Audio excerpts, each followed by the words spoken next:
Good evening and welcome to the Sound Off Show. My name is Linda Kirker. I host the program and thank you for joining us tonight. I appreciate that. I want to start the program tonight before introducing my guest. Several years back, the Ethan Allen Institute, of which I'm a big fan, they do really good things, and they produced a sheet entitled "The 10 Things You Can Do to Advance the Principles That You Believe In."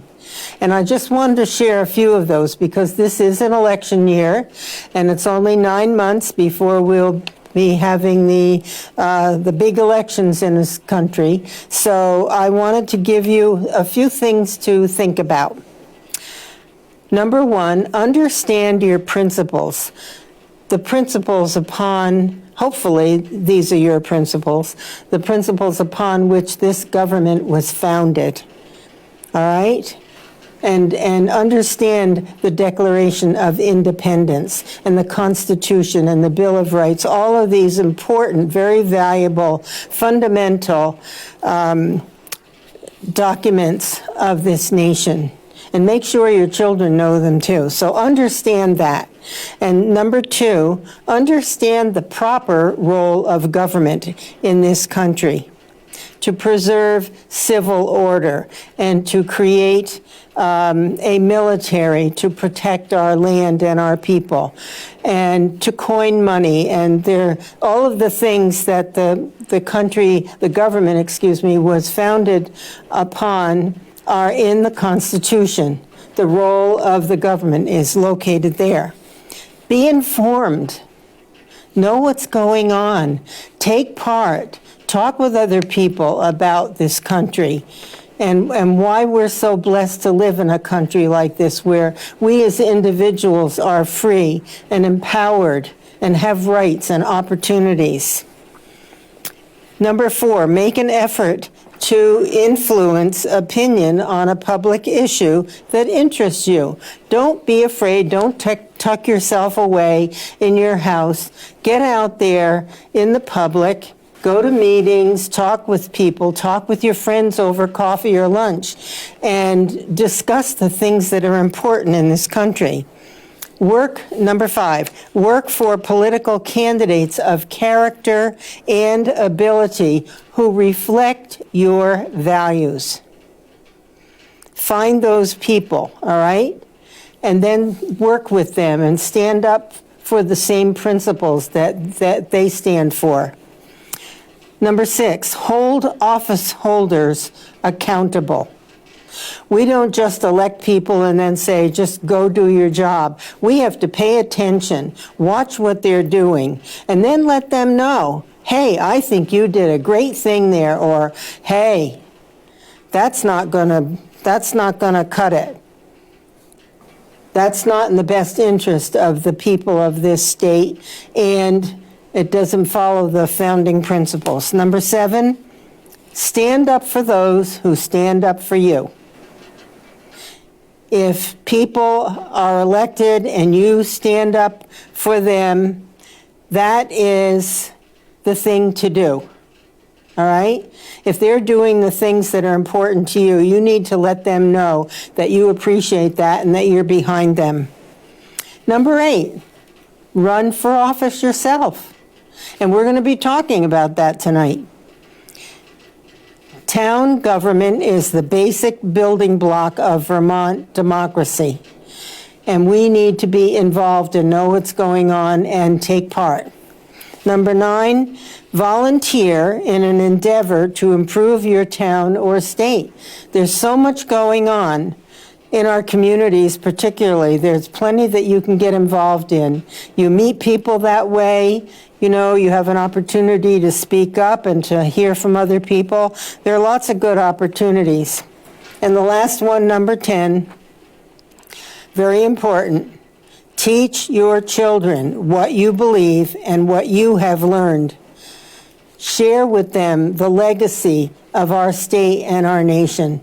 Make sure they have a solid understanding and grasp of the fundamentals of this nation, where they need to know that they're free and they have opportunities and choices in this life.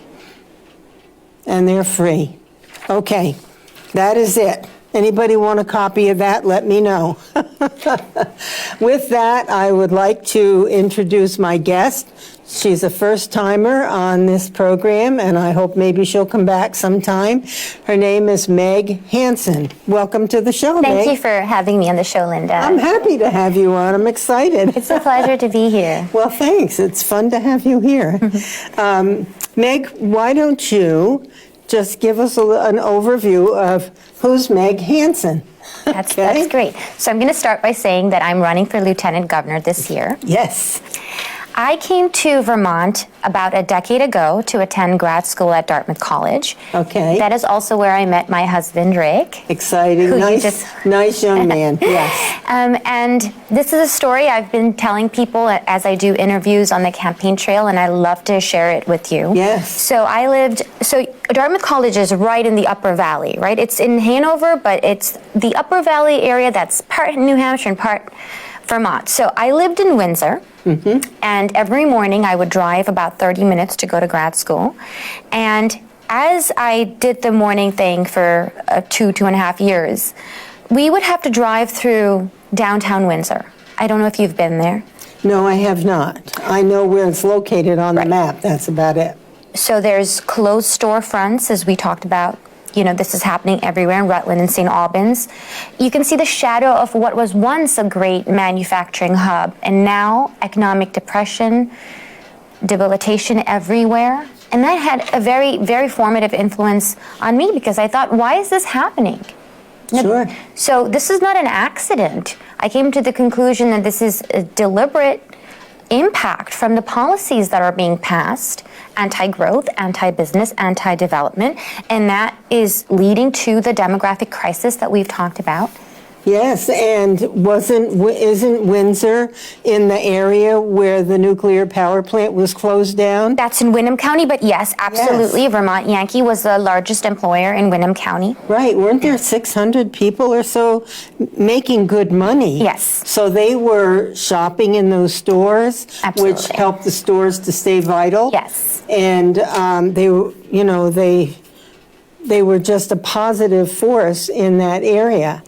And then when that nuclear power plant closed down, everything just kind of collapsed. You know, the Boston Globe, which is decidedly left of center, said that the closing down of Vermont Yankee will have a permanent impact on the electrical grid of New England in a bad way. Mm-hmm. So if you want to get into it, you know, if you want low carbon, cheap, reliable, affordable energy, nuclear is the best. Oh, yes. But yet they closed down, which was a great source of wonderful energy, low carbon energy for the entire area. And Boston Globe editors said, this is not good. It was clean. Yes, clean. It was 4 cents a kilowatt. Mm. And then we switched over to some of this, what do you call it? What the green community is looking for at 14 cents a kilowatt. Now I think it might be higher than that. I'm not certain. Mm-hmm. Someone tuned in knows better. Feel free to let us know. But yes, it's. I noticed here in St. Albans, stores are closing. Yes. We lost the battery factory here a number of years ago, and IBM in Essex Junction. When I lived down there were 8,000 employees at that facility. Wow. Then it was sold, and then I think it's been sold a second time. And a lot fewer people work there. So we're having a drain of population. And this is really the hollowing out of the middle class in particular. That's thanks true. to the systematic deindustrialization of Vermont. Yes. And so the biggest problem is that there are no upwardly mobile careers. You know, as a young person, I speak for my generation, I speak for the generations that come after me. Mm-hmm. If you want to live in a place and call it home, you have to be able to create wealth. You have to be able to create own property, which is buy a home, save money to be able to raise children, Sure. save money for retirement, and you can't get that with a minimum wage job. Whether that's $15 or $25, you have to be able to grow and have a career. And unfortunately, we don't have that in Vermont. True enough. And so the fundamentals Yeah. of a strong society Right. are lacking. And too many people are needing government help to survive. And I don't know, I mean, there are certain people whom we have to help. Right, But of then course, there are yes. other people capable of working, but when the businesses are going out, where are Right. the jobs? So that's what it is. We are a representative democracy. A strong middle class is important and absolutely critical for a healthy representative democracy. Absolutely. And what are the ambitions of people in the middle class? Wealth creation, saving for retirement, passing on inheritance to their children, and property. Owning property. These are the basic things that, these are the most simple, most universal dreams that all of us have. But when you don't have that, when you don't have opportunities to do those very basic things, then you don't have an inclusive society. And the way that Vermont is being socially engineered, let's say, is that we have a very wealthy, higher upper group, and then a lower group that's dependent on government. Well, and what do we have when a large portion of the society are dependent on government? That's socialism. And socialism, in my view, and many others, is not what this country was founded to be. It was about empowerment of the individual. Right. And self-sufficiency.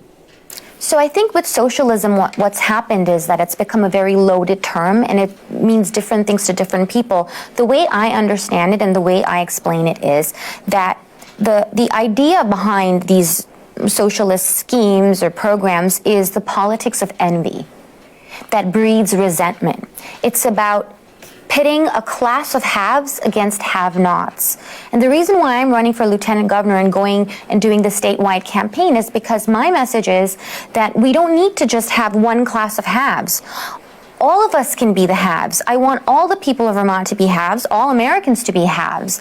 Vermonters across all socioeconomic lines deserve to be empowered with the freedom to create prosperity and to create for themselves and create meaning in their lives and what we find is best for ourselves and our families.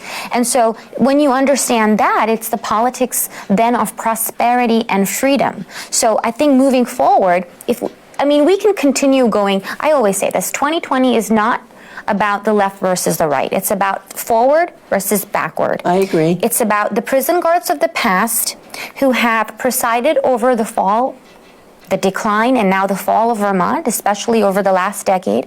And there are people who agree with that, the higher upper echelon of society. It works for them because then Vermont is very exclusive. It's a place for tourism. It's a place for third home owners, second home owners.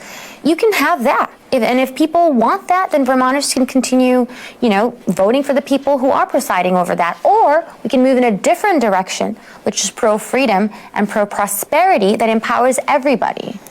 Well, I agree. And in order to have prosperity for the individual or the family or both. Yeah.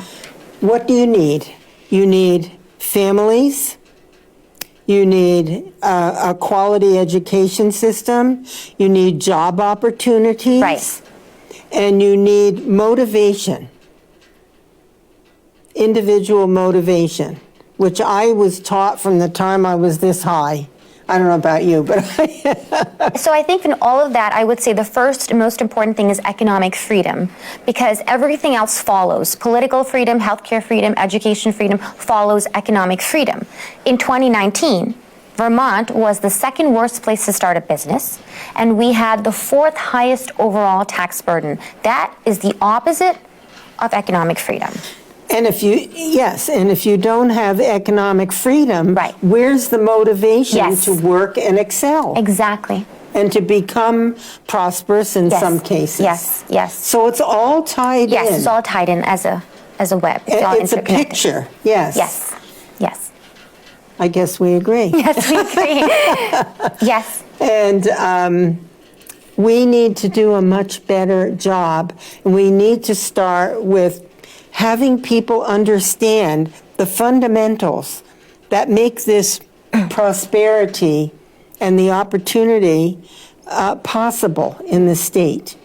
Businesses won't stay here if they're taxed beyond measure. And so many people have left this state. Yeah. Yes. A lot of people have left this state. Yes. And it's a high tax state. Right. And the cost of our per pupil cost, I think, is the 4th highest in the nation, something like that. Right. I think that this year we had a study saying that it's the highest. We spend the highest in the nation, about Almost 20,000. 20. Yes, about 20. Average is about 12. But our student outcomes don't reflect the investment. So I think to answer that, Linda, the solution that I have found in myself is restoring the primacy of the value, the importance of work in our culture. Absolutely. I think outside of our personal relationships, our family, work provides the best avenue for meaning and purpose and dignity of labor and respect. And then also you get connected with other people who are also doing that, by increasing productivity and really finding meaning in life. So work is really important. And I always think of, have you heard of Mike Rowe? Mike Rowe. He has a foundation where he goes around and he had a show called Dirty Jobs, and basically what he does is he promotes the trades, apprenticeships, technical jobs. Oh yeah. And he explains how you can have a 6-figure salary with that, buy your own home, raise your kids, and have a good sense of purpose in your life. Right. You don't have to go to Dartmouth College, for example, and get a liberal arts degree. I mean, that might be good for some people. It was good for me, but maybe for someone else, the industrial arts or industrial design, maybe that's the way to go. And so I think that's something that we really need to stress. That's important too. There are people who make good money. It's not all about money, but you can make really good money as an electrician or a plumber or whatever it might be, a home builder. Yeah. But there are certain fundamentals that need to be taught. If you have a strong work ethic, yes, and you get out there and you apply yourself, what happens? You feel good about yourself, right? Yes. And so you're a happier person. And you're creating value. Yes. That's the whole thing. You're creating value in other people's lives. Exactly. And so I think this ties back to the whole thing about socialism, where if you actually get down to it, the idea is that profit is greed and somehow profit is bad. But the way I see profit is, it's just a reward for creating a product or service that brings value to other people's lives. And don't you want to do that? Of course. Yeah. It's not a bad thing. No. I've been known to say that socialism is basically government control of your life. You don't have the same rights and freedoms and opportunities, and you don't get to keep much of your money. If you're earning it. Socialism is government control. So to my peers, there are all these polls showing how millennials are in support of socialism and have a very, favorable view, or they strongly support socialism. They've been taught it. I think because the understanding is that, we have all the student loan debt, we can't really afford to buy a house, there are no upwardly mobile careers, and so maybe socialism will solve all of these things. However, I think what's really missing is not understanding that socialism led to these problems, and so when we get into this discussion, it's really about diagnosing what's the actual cause and then finding the right solutions. But when you don't understand that socialist schemes that were propagated by the government that have really gone to the wayside has now caused you to be in a position where you can't afford to buy a house, and when you have all the student loan that is not proportional to the education, to the value of education that you got, I think it's horrible to not explain that this is because of socialism. Why did, I often wonder, why did a college education become so expensive? The one cause is the administrative state, that this bloating of in the administrative class. Just as we've had bureaucrats, now we have student accessibility services, diversity services, all kinds of services where it's the change, there's been a change where the student is like a consumer, and the consumer is always right, and it's about pandering to the student and giving safe spaces and sort of mollycoddling students instead of challenging young minds to face new ideas, and if you don't like it, find a way to argue against it. Right. This kind of education is kind of gone by the wayside and has become more consumer-centric. We have to have high expectations of the students. They need to be motivated to want to learn. Right. But when you don't, for instance, in some of our, let's say, lower grades, and even in high school today, there was a big to-do up here a few months ago because one mother of a high school senior was really upset because of this proficiency learning. Oh yes, I've heard about that. And there was no transcript to send off to the colleges with grades. Right, yeah. Where is the incentive for a child to excel in the classroom if you're not going to see the results of your work? That's right. So this comes to the same point about merit. I've seen an erosion of the value of merit. Somehow merit has become disguised or somehow bastardized as racist or sexist, or the idea that you work hard and then you reap the rewards of your hard work or not. God bless you if you do. Right. And so in life there are winners and there are losers. That's how it is. And that's a hard lesson, but we've got to teach our young people that. And it's not the fault of the winner because there's a loser. Some has to do with who you are and what you're capable of.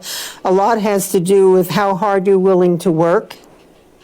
And to this whole atmosphere today of people resenting others because they've worked hard and become successful. Who is it who donates to the food shelf or Martha's Kitchen here or, so many other good causes? It's people who have worked hard all their lives, amassed some wealth, and they're willing to share it.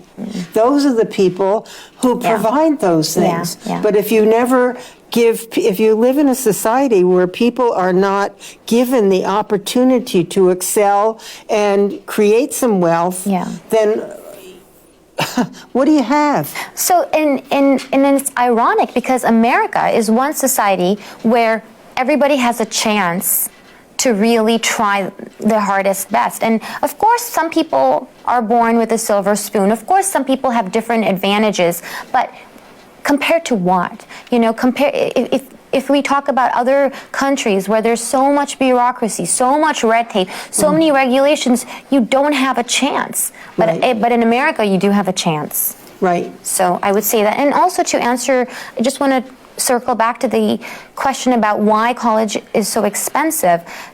There's this whole point about federal loans and how loans are being given, and that breaks, it's kind of like a subsidy, and that breaks, if it's a supply chain, it sort of breaks the link between the value of the product and how much you're getting, because in a sense it's sort of free, but it's not.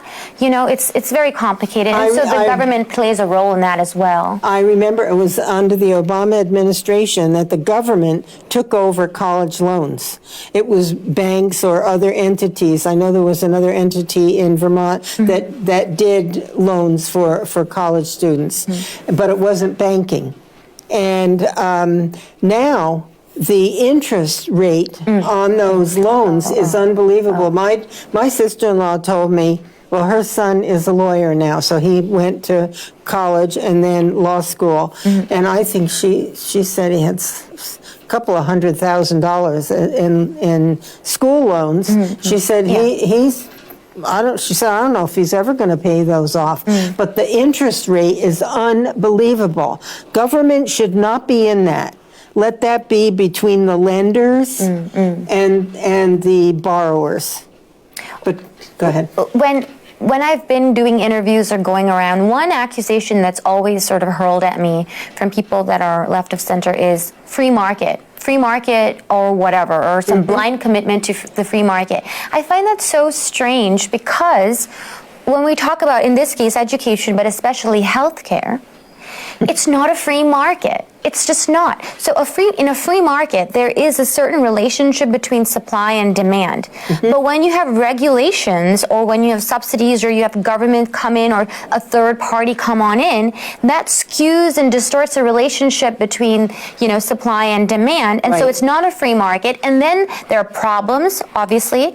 And then when I try to argue about those problems, it's like, oh, you're a free market. Well, it's not free market, it's socialism right there. Yeah, a free market is one thing, and socialism is another thing. And if you want freedom, then go with the free market. But right now, the U.S. healthcare is not a free market. No, I know, it's government controlled. And there are so it's skewed, That's why there's no price ceiling, for example. Drug companies can raise their prices because it's not like we go and say, oh, these are the different prices. I'm going to go for the cheapest one, the best quality. We don't have that.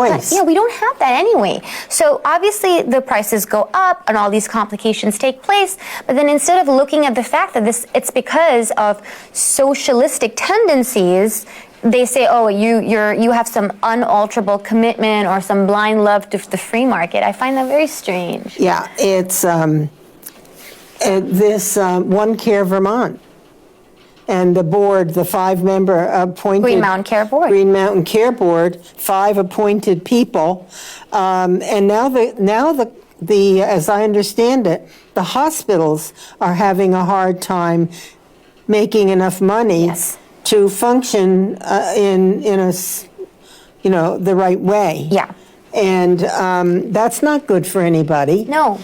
So Obamacare, the Affordable Care Act, as it's known, gives financial and regulatory incentives for hospitals, doctors, clinics, pharmacies, insurance companies to consolidate. Because their idea was once you integrate across the continuum of care, that will increase efficiency, save money. But, when you consolidate, you get a monopoly, right? Like UVM is a monopoly. And when you have a monopoly by design, that reduces competition, increases prices, reduces quality, and it's worse for the patients. That's what we're experiencing here in Vermont. I know. I was a nurse. I have a great appreciation for the health system, the healthcare system. But what I see, doctors are leaving. Yes. They're either retiring, if it's appropriate, they're moving out of state, or they're going to work for a hospital. And pretty soon, you will not have the option to go to a private doctor. Right, that's right. Here in this area, UVM has pretty much bought up all the independent practices, and now they're heading to my neck of the woods in southern Vermont. So it's because the way that the system is designed, you can't survive on your own, and also there are barriers for entry for new people to come in. One way to solve that is by reforming the certificate of need laws that we have in Vermont, which is basically, but see, this is how it's complicated. So you have to show that there is sufficient patient need before you can make another hospital or clinic, but UVM has a monopoly, and UVM has a very cozy relationship with the Green Mountain Care Board, and they say, no, don't let that happen. And so, it's all tied in together, and it's all about power and taking away options for patients. When the doctor has a private practice and he has maybe a mortgage on the building, and he has all the equipment in the office, and he has employees to pay, and maybe insurance for them or whatever, they can't afford it anymore. Everything is so expensive. Right, yes. So, My favorite is former British Prime Minister Margaret Thatcher. oh yes. And she said that whenever the people are free to choose, they always choose freedom. Beautiful.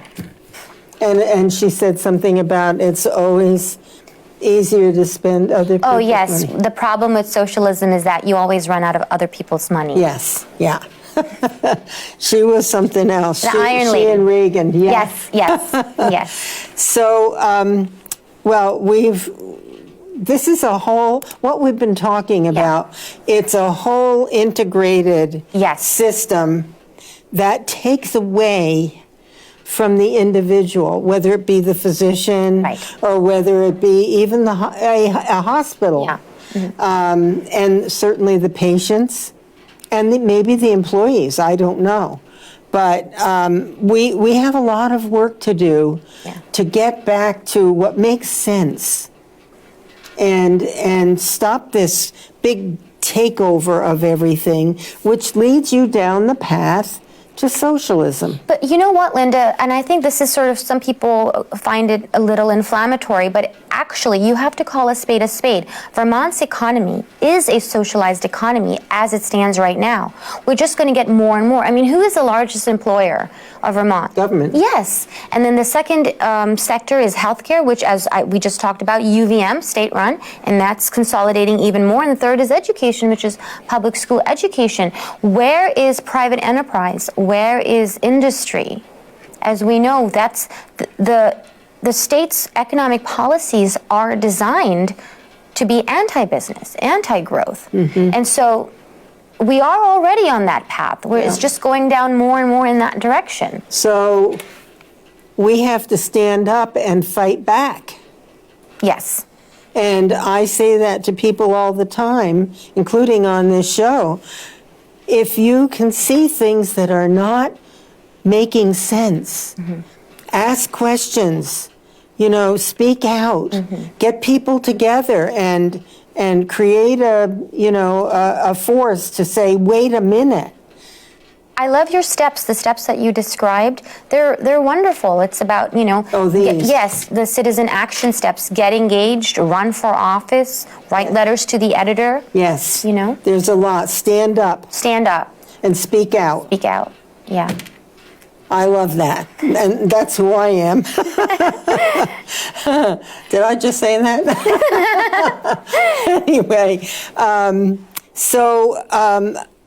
Meg, Yes. I'm so glad that you're running for lieutenant governor. I can tell that you're very, very bright. Thank you. You have a great way of comprehending things and then being able to express them, which is really important when you're running for office. I respect that a lot. Thank you. You're welcome. Thank you. I think you would be a great person to be in that role. Thank you. And so, folks, we have a young woman here who is very, very bright and very well spoken, and I hope that you will support her as she runs for lieutenant governor.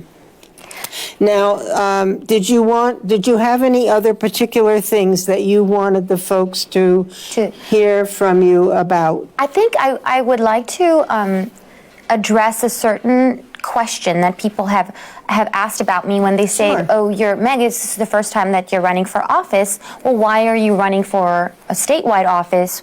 Lieutenant governor is sort of high profile. And so why don't you start as a House rep or a state senator and work your way up? And I think the question there is, have I put in the time? And have I paid my dues, so to speak? And I would like to say that I have been very much involved in a different way, playing to my strengths for the last 5 or 6 years. To go back to the time when I was driving through Windsor, I saw that this is happening and I wanted to get involved. So, you're observant. Right. And so I applied for something known as the Republican Leadership Initiative. It's a fellowship with the RNC. Oh. And I was selected for it and connected with the Windsor County GOP, so Suzanne Butterfield, who is now the RNC committee woman for Vermont, but was 10 years the chair. A lot of people who are actively involved. And it was a grassroots advocacy that I've been involved with since then. Good. I have my own small communications firm, and I helped the House Republican caucus, and Don Turner was the minority leader then, and I worked very closely with them. I am the former executive director of Vermonters for Healthcare Freedom, which is a health policy think tank. Oh, good. And now I have a show on the Yankee Chronicle Network. It's called Dialogues with Meg Hansen. And the idea is to interview regular Vermonters, all of us, average people, but also sometimes policy experts, and unpack and illustrate the complex policies that Montpelier passes and illustrate how it impacts the actual lives of Vermonters. Absolutely. So in that sense, I think my strengths and my experience, my particular skill set is in health policy and media communications. I'm a writer. I've done a lot of writing. So in that sense, I think I've put in the time. Yes, and I've done it. So, and I think that the issues that I'm talking about, which is really presenting a vision to the people of Vermont, that the path forward is one of pro-prosperity and pro-freedom, and that is the moral path that we should walk on. That doesn't apply to just one House district or a county. It's important to get this message across, and that's why I'm running for this position. Yes, prosperity and freedom. Yes. Those are two really great things, and something that would be a gift for everybody. It's something that we in Vermont have lost, but people all over the nation are enjoying. There's been an economic boom, and there was a recent article that's come out saying that since the Great Recession of 2008, all the states have recovered except one state. Oh my. Yes, Vermont. That's not good. No. So we have our work to do. Yes. And you'll be a great inspiration. Thank you. Thank you. So some of the things that are happening today in our state legislature, there's gun control, which we have a Second Amendment right that was given to us by the founders. And Article 16 of the Vermont Constitution. Vermont Constitution, yep. And, if we cannot allow these liberals to take away our rights. So I think now it used to be liberals. Now there's a split. Now the progressive wing, the far left wing of the Democratic Party is ascendant. And that has left a lot of moderate Democrats or center-left Democrats without a political home. Bernie Sanders, for example, and other Democratic presidential candidates have said that being pro-life means, or any form of being pro-life, you don't have a place in the Democratic Party. So where does that leave all the pro-life Democrats? I know Franklin County has a lot of French Catholics, and there are many Democrats here who are pro-life. Where do those pro-life Democrats go? That's right to the Republican Party, where that's where I would invite them to come, where we stand up for our constitutional rights, including the right to life. Exactly, but see, at that point, I think last week I did a piece with WCAX, and Calvin Cutler, he wanted to ask me, how has the GOP changed, or what are the challenges that we face? And what I said was that a lot of Republicans, especially ones in very blue areas, like let's say Chittenden County, they're ashamed of being identified as Republicans or calling themselves Republicans because, why? Because many of us have bought into the far left stereotypes of who we're supposed to be. We shouldn't do that because, it's a caricature of what Republicans as a group are. I always say that, look, we fall under the umbrella of red, but there are different kinds of red. There's cherry, there's, burgundy, magenta, there are all kinds, but we are red, and we should be proud of being red. We're not light blue. We're certainly not purple. No.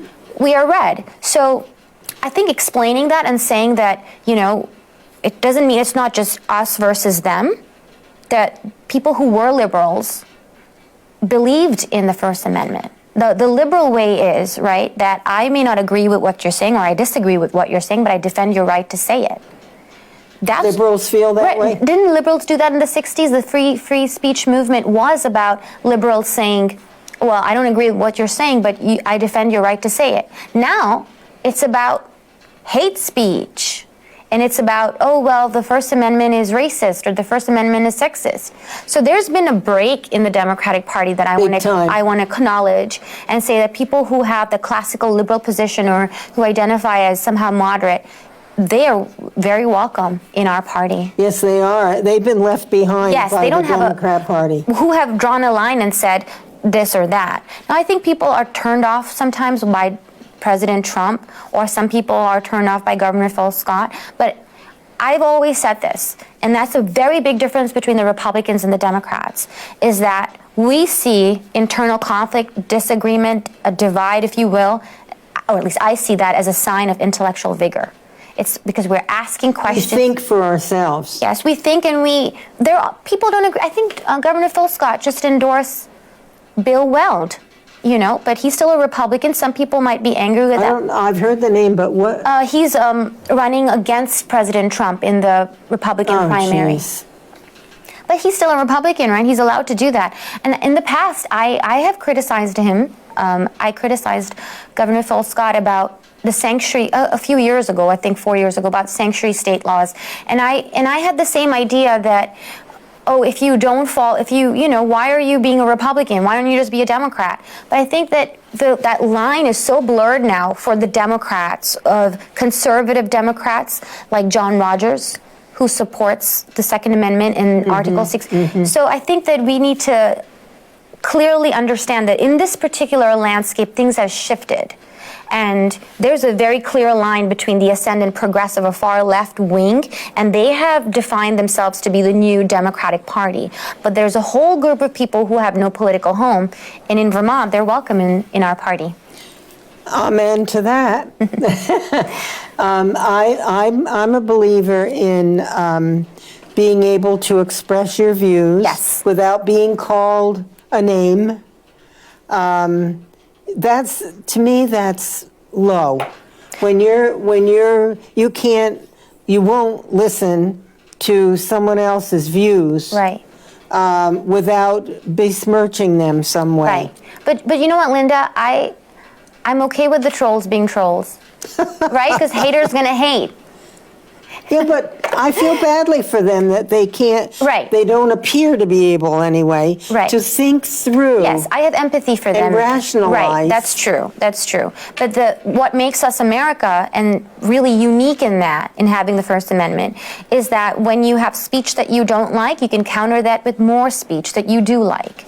And so instead of shutting people down, even if they're being really petty and nasty and obnoxious, running as a Republican in Vermont is no cakewalk. I mean, don't go on Twitter. If you go to Twitter, it's just crazy. But I don't do that. Right. So, that's what I say. You know what? You want to be a troll? That's your prerogative. Go ahead and be a troll.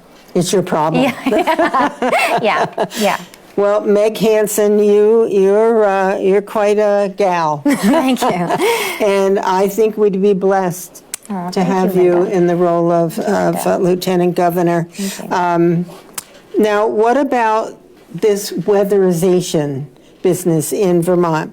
I see that as, and correct me if I'm wrong, but how I picture that scenario is that, let's say I own a piece of property, and it's maybe it's a rental property, and it needs work. And what I see is that those who want us to subsidize weatherization for someone's property, that is not your job or my job. I see, okay. That is the job of the person who owns the building. Right. It's the same thing with the electric car.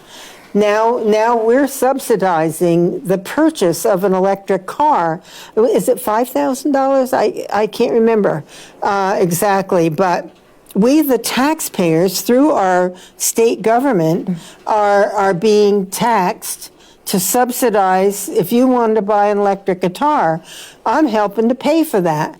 That's nonsense. So what I see here is that people in power are serving an ideology over individuals when we really should be serving individuals. And this goes for Vermont Health Connect, propping up an insurance exchange that's failing, or in this case with electric vehicles. I'd love to share a story with you about electric vehicles in Norway. So last year, they said half of the new vehicles that were bought were electric vehicles, okay? And so the reason is, they said, is when you buy a vehicle in Norway, there's something called a VAT, Yeah, the it's a tax. Right? So there's 25% VAT tax. And then, so they said if you buy an electric vehicle, you don't have to pay the 25% tax, okay? Second thing is, whenever there's public parking, it'll be free. You can just, enjoy it. And they have fuel tax, like a carbon tax, you don't have to pay that, okay? So that's what they said, and so that's why half the cars are EVs. But the real story is not that. The way I see the real story is that even though the government said that you're gonna get 25% tax waived, free parking, no fuel tax, still half of the new cars that were bought were internal combustion engine. So people were still willing to pay the 25%, pay for parking, pay the extra to get that. And it shows that EVs are not a very good product. And you can subsidize it all you want, but it's not going to. And you know why that's also a bad thing? Is that the government wasn't pushing ideology or serving it and allowing electric vehicles to compete with regular cars. Maybe they would innovate and do better, but now they're not going to be able to do it. The point being is that Norway has tried it. Other people fail, so Vermont doesn't have to. Sometimes Vermont fails so that other states don't have to. In this case, when we are doing the whole EV thing, it's not a better product. It's just not a better product. And by the way, if someone wants to buy a gas guzzler, what's the problem with that? And this ties to the whole thing about climate change, right?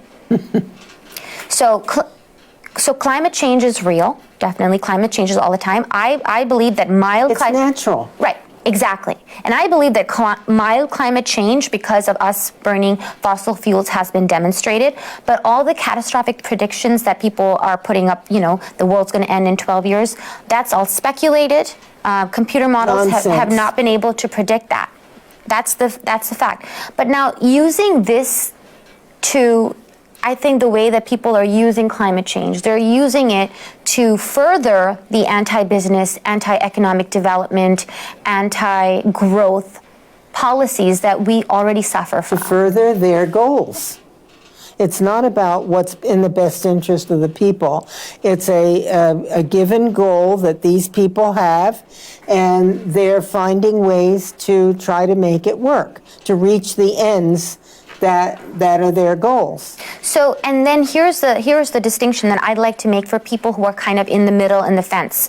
When we're talking about these things, we are all against pollution, right? I mean, all of us are. So what is the goal? I always say the goal that I have is human flourishing. I want people to flourish, freedom and prosperity. And if we have pollution, no one's going to do well. So we don't want pollution. But the good thing is that as we've developed technologies, now we have much cleaner technologies, cleaner air. I mean, the factories that we have today are not blowing smoke in the way that they were in Charles Dickens' England, in Victorian England. It's not like that anymore, right? We've done better. We know better, and we do better when we can. Yes, and I think if you want to go out and buy an electric vehicle, yeah, sure, go for it. Right. But don't tax me for it, okay? And the other thing that always, first of all, I understand that the climate changes, the weather changes, and it's all natural.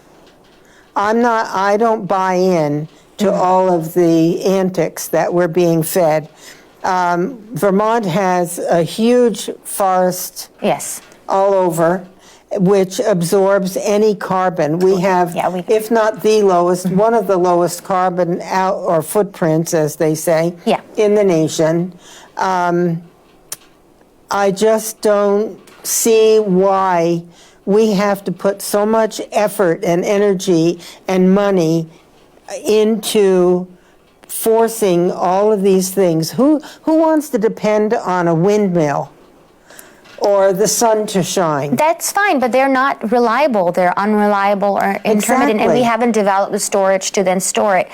But see, Linda, what is the term that the activists use for people who question the orthodoxy? Deniers, right? Yeah. So, climate deniers. But what does denier evoke? It evokes Holocaust deniers. So, what does it say about a movement that calls its people who don't follow along with such an egregious term? What does it say about those people that are following it? I think that's a question that we really need to look at. I mean, what does that say, that if somebody doesn't agree with your orthodoxy, you're willing to call them like something as equivalent to a Holocaust denier? Well, that's because they're threatened by the fact that everybody doesn't agree with them, I'm guessing, or that people think for themselves. All of us don't buy the story that we're being told. So then that means that they're not very confident or they don't have conviction in their orthodoxy, because if you believe that this is right, then you wouldn't be afraid of people questioning it. Right. If you believe in the power of your ideas. Because you feel you have the facts on to your present. Side. Yeah. Yes. And if somebody disagrees, okay, they disagree, but why malign them in such a horrible way? Because they're fearful. And they don't like it when people don't buy what they're selling. You know, you're probably aware that at the United Nations, they had, this was recent years, they had a bunch of scientists doing research on global warming and all this stuff. And then what comes out after a while? That they didn't like some of the results they got, so they changed the results. The scientists changed the outcome so they could present the picture they wanted to. That was pre-approved. Yeah. The pre-approved message, right? I mean, let's be honorable. Let's be truthful. Yeah. So anyway, there's a lot of push. What it comes down to, it appears to me that there's a lot of push, energy to force things upon us in this country and in this state. And that's one more reason why we, the people, need to be informed and involved. The founders knew that if we were not informed and involved, that we could easily lose all of the beautiful things that they gave to us. Right. It's hard to earn freedom, and it's very easy to lose it. Oh, well said. Well said. Yes. You're so smart. Anything else? Because we're down to the last 7 minutes. Let's see. We talked about people moving out. We talked about electric vehicles.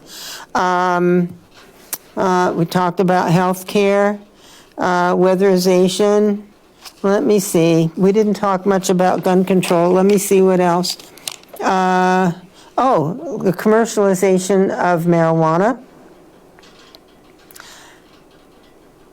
Young people today are being exposed to harmful things, and we're allowing it to happen. Now they want marijuana. I don't know where it stands right now. I think they're trying to get tax and regulate legislation for commercialization. Even though it's something harmful.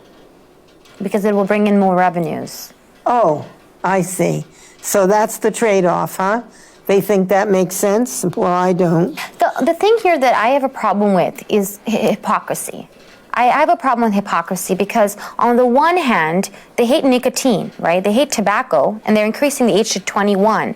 And especially with vaping, which is known as a harm reduction tool, there's a lot of media misinformation about vaping. They say there was an article, was it yesterday in VPR? Yes, yesterday, that said that now we have disposable pods and flavored pods for vaping, so teens are vaping more. And the problem was that because of the vaping product, teens are more deeply inhaling more nicotine, and that's bad. Okay, well, we also know that teens vape THC. So deeply inhaling THC, is that okay? Is that a problem? Is that not okay? So, I mean, this is the thing. You know, you can, and I think this is sort of where Oh, excuse me. We have a caller. Okay, Sorry about that. fine. Caller, welcome to the show. What's on your mind? Hey, ladies, thanks for taking my call. You're welcome. Burlington resident. Oh, good.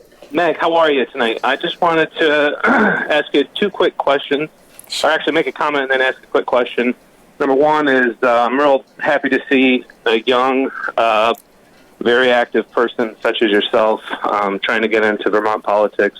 Thank you. And your ambition too. Like you said, that you have a very storied, I think, short career so far, but I don't think it's out of the world for you to be doing what you're doing. My main question was, how do you, here in Vermont, it's obviously a very left-wing state. There are some of those who kind of see a lot of hypocrisy, I think, in leftist politics. Yeah. And in leftist policies that come into play here. How do you yourself avoid the, I guess, calling out of hypocrisy, or at least being angry about it, rather, and trying to find, how do you as a candidate try to stay positive and come up with new solutions in the midst of a state that's not really fertile for your ideas? Well, thank you for the question. I would go back to my role model, Margaret Thatcher, and how she talked about conviction politics. I think that it's very important, and we've seen an absence of that really in the right of center here in Vermont, to be able to stand on your principles, to have the courage to do that. And that takes integrity, that takes mental discipline. And as I talked about earlier, you know, the trolls are going to come at you. And of course, there are people who genuinely disagree. I don't think that people on the very far left are ever going to agree with me. I understand that. But there are so many other people, even, you know, moderate Democrats, independents, of course. I hope every Republican and conservative sees what I'm trying to do, the message that I'm trying to put forward, and appreciates that we need to have a rise of conviction politics back here in Vermont. And I think that for me is a driving force where I feel like this is what I'm doing, and I believe in I believe in the vision of a pro-prosperity and pro-freedom Vermont. I don't see why we should suffer. After all, isn't Vermont the 14th star of the Union? I mean, aren't we all Americans? Why should we lose out? Why should we lose out on our American advantage? I don't think that's fair. And so that's really what drives me and keeps me moving forward. We need more leaders who believe that way. Anything else, young man? No, I appreciate it. And ladies, you have a great night. Thank you. Thank you. Thanks for calling. We got a phone call. So as I look over first of all, we're down to the last couple of minutes. So anything in particular that you want to make sure that you get across to the folks? Yes, I would like to invite viewers to visit my website at hansenforvermont.com. That's HANSEN. And that's where I share my personal story in detail. You can learn all about my experiences, my work, solutions that we have in terms of economic freedom, healthcare freedom, and education freedom. And, you can find me on Facebook and on Twitter. Now, maybe can we get the website on the screen for just a minute? It's Hansen, HANSEN, for Vermont. Vermont spelled out? Yes, Vermont spelled out. HansenforVermont.com. Yeah, that's it. Okay, that's simple. Yeah, that's simple. So that's, there's opportunities to connect with me and our campaign team. And I'm going to ask for donations, actually, because one of the things that the caller said was, yes, it's a very blue state, and it's important to be able to go all across the state and get the message out. And, that involves a portion of the demographic that is eligible to vote but doesn't vote. Yes. We have they're not necessarily college educated. We have young people who feel disconnected. And we need to bring them in and say, your voice matters. Every American's voice matters. And they need to hear the other side of the story. Right, exactly. Which is our story, your story, yes. The Republican story. And I want to be able to reach every Vermonter. Yes, and I bet you will. Well, it's a pleasure to get to know Yes. you better. Yes, thank you. And thanks for all you do. Thank you. You know, you're an inspiration. Thank you. I hope that you will attract the young people to the campaign and to the political picture that will bring them freedom and prosperity. And I have to say goodnight. Thank you so much. Thank you Oh, for having you're me. Thank welcome. You. Thank you. This was a pleasure. Keep up the great work. Thank you. Good night.